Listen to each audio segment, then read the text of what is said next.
আসসালামু আলাইকুম, back to back new blog video. আজকে 27শে রমজান, লাইলাতুল কদরের রাত।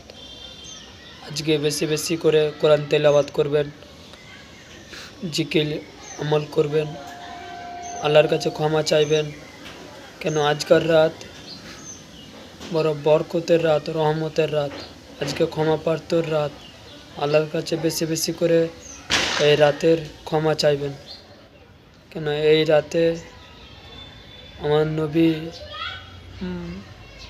হজরত মোহাম্মদ রসুল্লাহ সাল্লাহ তালা আলাইসাল্লাম বেশি বেশি করে আল্লাহর কাছে দোয়া চেয়েছেন,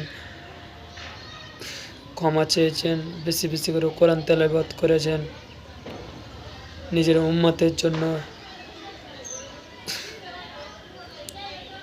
তো এই রাতে বেশি করে দোয়া করবেন, ক্ষমা চাইবেন, কোরআন তেলাওয়াত করবেন, পবিত্র কোরআন তেলাওয়াত করবেন।